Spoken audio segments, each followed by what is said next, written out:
Welcome, ladies and gentlemen, to the tier list of religious advice that I've heard, and probably you also heard.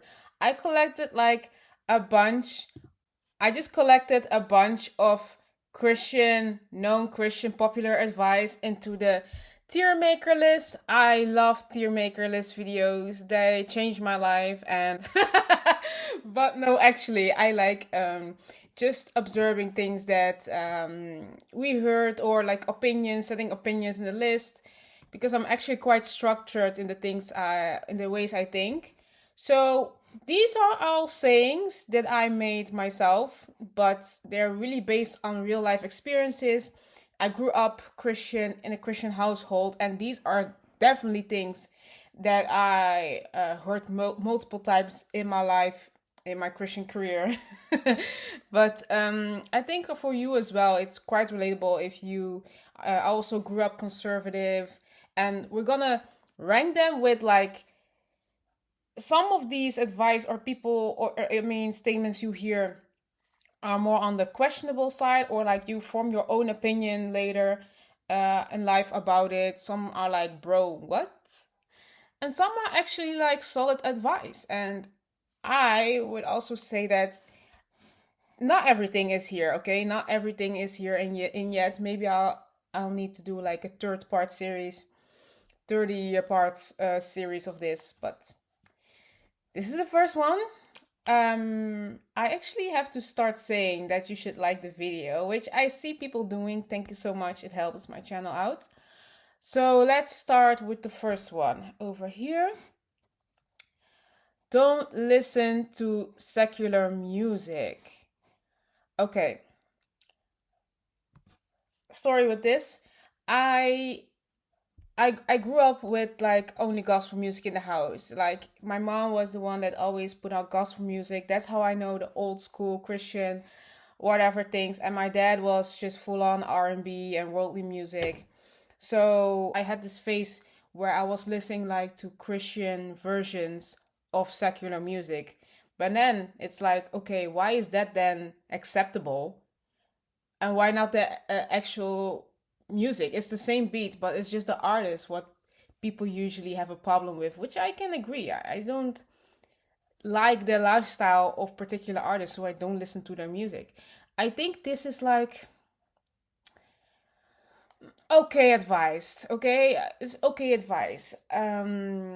I had my phase that I went 100% gospel music. I did that for like 2, 3 years or maybe 4 years.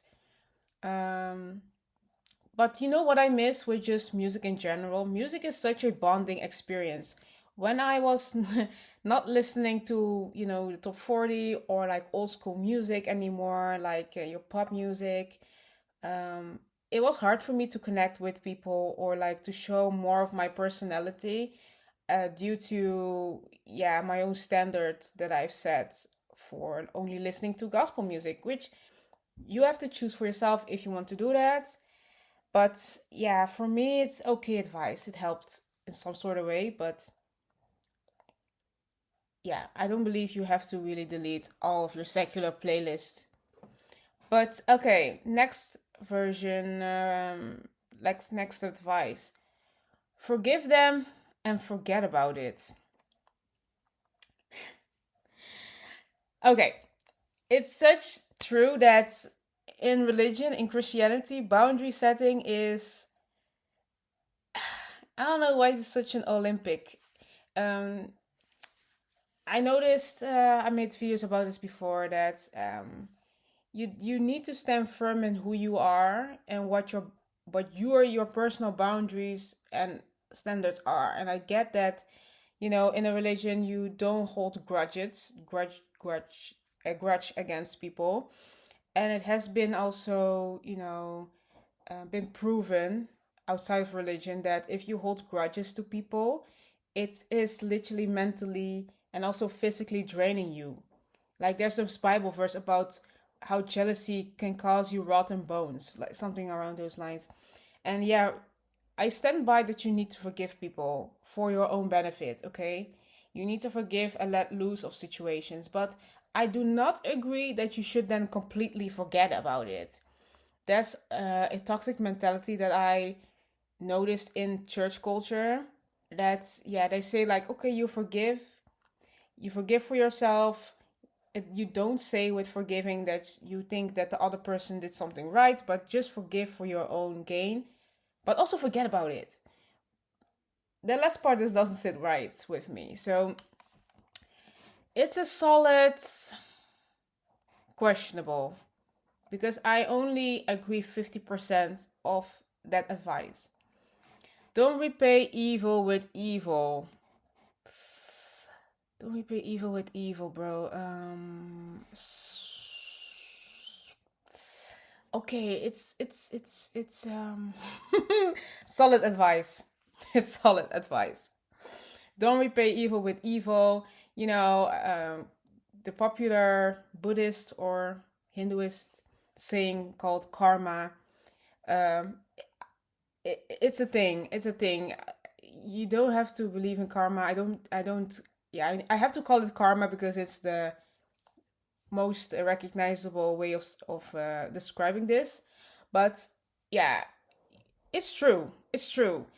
The Bible also says like you what you put out there will come back to you, you know. It's just a universal foundational law. And if you understand this, it's such solid advice.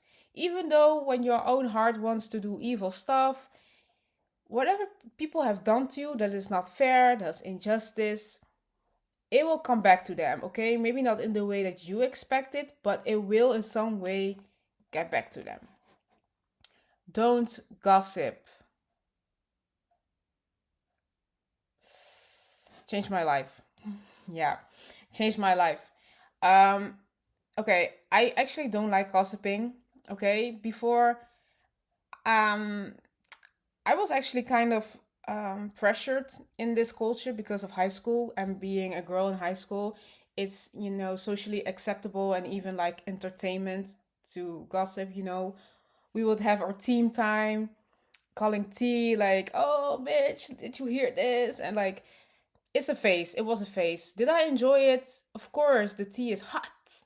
Okay, but growing up, I noticed more that how it's I wouldn't like other people talking about me, but at the same time, I'm also unbothered.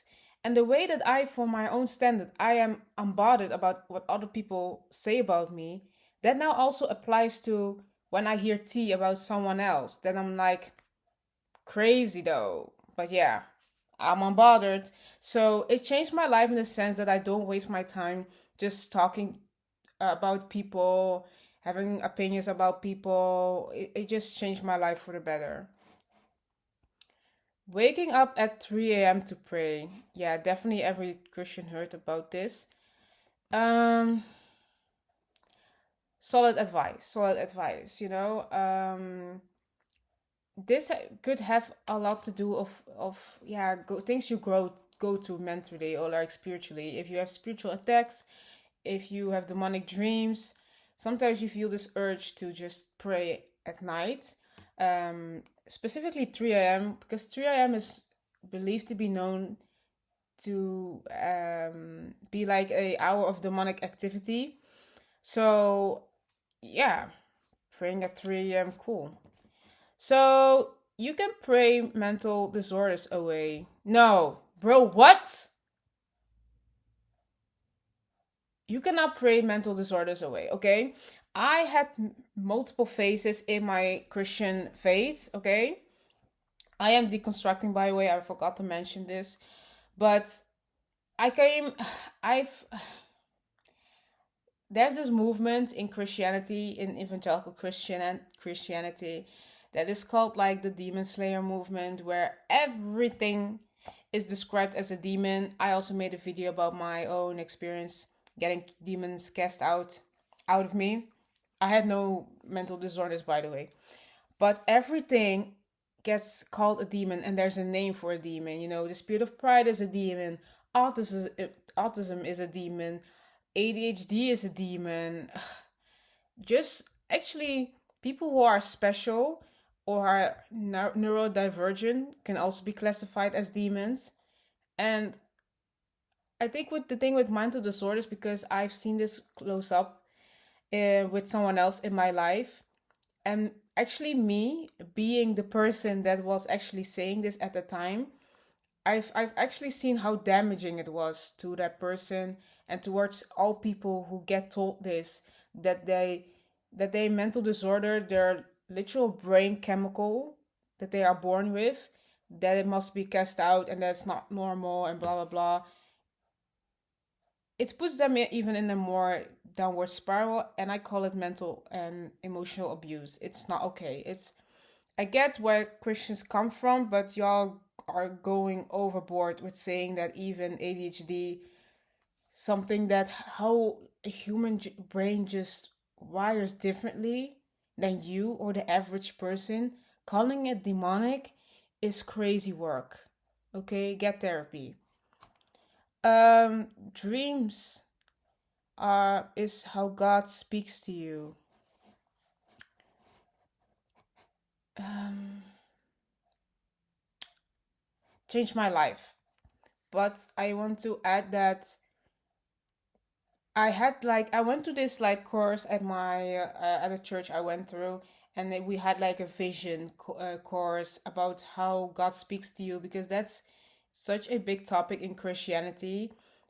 Being obsessed about ways how God can speak to you, because God is there and we are here, or like God is within us. We also that's also being told. So that's lesson, that whole 2 3 day lesson from this teacher was quite beneficial to my life. It helped me understand my own voice, and that was basically the conclusion, that your own thoughts can be influenced by God's voice or like Satan's voice. And usually thoughts that are neutral, okay, and all of a sudden very genius or good for you is usually God. If it's Bible verses remembered, it's God. It's Holy Spirit, it's God. So it's changed my life in the sense that I don't overthink every single thought I have in my mind. Yeah. So speaking in tongues is powerful. I'm leaving this right here. You would not maybe expect this. I grew up like evangelical, and speaking in tongues is our whole personality in the Christian evangelical space. But I came to my knowledge that speaking in tongues is just a modern interpretation. I want to make a whole video about my findings, but also factual resources about speaking in tongues. That is just, even the Bible says, like Paul says, that it's more about your own prayer time with God, and you don't speak it out loud in churches. But in churches, it's so. I went to a church where they said like, you are not saved if you cannot speak in tongues. Okay, and I don't agree with that at all. That's crazy, bro. What? And I also seen this in my family, when you pray and then the prayer goes all of a sudden into and I also spoke in tongue myself, and I actually admit that I was almost at no clue sometimes of what I was saying. It was just, how do you say that word? I was just rambling. It's just rambling, to be honest. And I think it's a mix of placebo effect and, other factors that make you feel like you're doing something. But it's just in indoctrination of modern earth fathers, or like whatever, who else came up with this theology. Okay, generational curses are inherited. Change my life. Oh, changed my life in the sense of, I don't believe also the extreme version of this, the major focus evangelical Christians can put on generational curses, but I do see the similarities of just saying in a secular way of thinking. The generational curses is basically bad habits that your parents went through is just learned behavior for the next child, okay? If you see your parents drinking, that becomes your normal. And subconsciously or consciously, you pick out that habit and you repeat it, for example, in bad times and good times, or you find that trait in a specific partner. So sometimes I don't want to over spiritualize generational curses. It's literally a byproduct of bad habits. That's basically it. So it really changed my life in that sense. Do not listen to your heart. Oh. Okay. Do not listen to your heart. It's okay. Let me put it in the middle. Here's why. 50-50 on this one. I do believe that your heart, your feeling is not everything, okay? Uh, Especially if you are in love, you do not trust your heart when you are in love. You do the most dumbest things. But at the same time, oh wait, it's solid advice. It's solid advice. Because I was thinking about intuition, but intuition is something different than your heart. Your heart, yeah, your heart can be. That's true. Like your heart can be like deceitful. Like it's not everything. It's you should be careful. Do not stay angry. Okay, advice. I agree, especially if you like in a relationship or with family. It's not handy to, if you have an argument with someone, even with your boss, don't leave the anger inside your heart. It's solid advice to not sleep with anger in your heart. But as someone who, has this good girl syndrome, I also adapted you know, this thing where like anger in general is a bad emotion and you should not be angry in general. Like that's my experience with the emotion anger. And now since like not even that long ago, I actually allow myself to be angry way longer than even myself in my own standard I should. But what I learned from that is that I actually see a different side of me. Like I'm like a strong lioness or something, In my anger, also good things can happen in anger. There's righteous anger. There's anger should not always be, because of spitefulness. You can be angry for just legitimate good reasons. And that's what I'm allowing myself to do more. So, yeah, that's why it's there. Be careful who you let pray over you. Um Changed my life. Changed my life. I've seen this case. Maybe I'll talk about it ever, but I will keep it to myself. But there's a reason why I strongly stand behind this, and you should as well. Okay, especially with people laying hands over you. There could be some spiritual exchanges from that, and you never know whatever people's spirits have within them. I don't like it. Drink, but do not get drunk. Yeah, solid advice. I drink occasionally. I don't. Yeah, I'm just a. This is how I see it. I'm just a social person. If I need to be social, so I don't get the whole I need to be drunk to have fun experiences. So yeah, don't ask me that. Don't get tattoos. Mm, Solid advice. It's a permanent mark on your body. And besides the whole demonic and yeah, I get if you have nothing with the whole tattoo shop aesthetic, it can throw you off. But my reasonable logical sense reasoning is also that a lot of people have like regret of their tattoos. Okay, If you set a tattoo, let it be small, let it be in a body part you cannot really see, like behind your ears. I think that's like such a pretty and even sexy place to put on a tattoo. Um, but yeah, you don't put out social or like relationship tattoos. Don't do that. Don't question what God is doing. And I mean with this, like, don't question what God is doing in your life or like, at all. Um, I don't stand really behind this, so it's it's here, okay?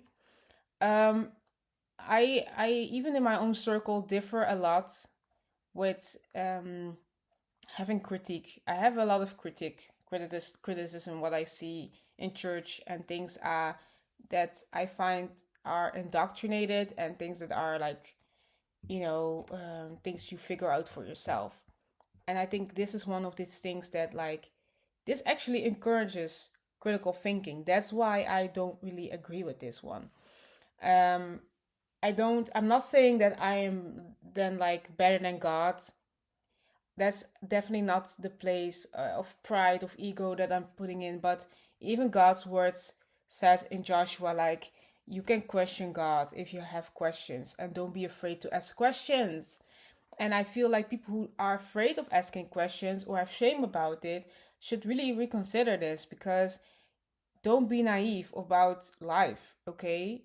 It's literally pretty deep. You need to question every single thing you know about life or you think you know about yourself. Keep questioning it and you will see actual growth. Okay, next. Everything happens for a reason. Oh, this is my life motto. This changed my life. I don't know if this is big block though. Oh yes, it is because this comes from my favorite Bible book. Um, yeah, it's like there are no you as you notice there are no Bible verses in these sayings, but they are almost all in the Bible. Yeah, or like Christian and agreeable, but everything happens for reason is solid advice. It's solid advice. It's solid. It's a solid life motto to go because you don't take everything personally and for the obvious reasons. I love it. I love it. Okay, don't be money centered. Mm. mm. Oop, no, here. Yeah. No, it's not questionable. It's just okay advice. It's just okay advice because the Bible says money is the root of all evil. I think that mentality and um, can actually cause the opposite side, which is like you develop this lack mentality. That you don't want to hoard money, so you try to gather things and situations in other different ways. And but at the end of the day, we live in, if you like it or not, if you live in the West, we live in a capitalistic society and everything revolves around money. Okay, the next entrepreneur is trying to get rich, the neighbor is doing it, it's doing the same thing, and it's just building and building and building and building. This is separate of your own opinion, if you like it or not. It's just how the world works right now. So to say that you should not be money centered is almost self-sabotage. You need to be like mil no, don't be mil centered. You need to be, by the way, am I okay? Actually, be money centered at a certain extent. Okay, it helps you. Okay, these are my takes. I see it has been divided almost evenly. It goes like, because I feel like as I see like the things that I put out, I agree with, but some things are just wild. And as you can see, it has to do with theology and just everyday things. I'm like, okay, it formed my opinion. But let me know what your opinion is, and if you want more parts of tier listings, overall popular Christian advice. And yeah, then I see you next time. Bye bye.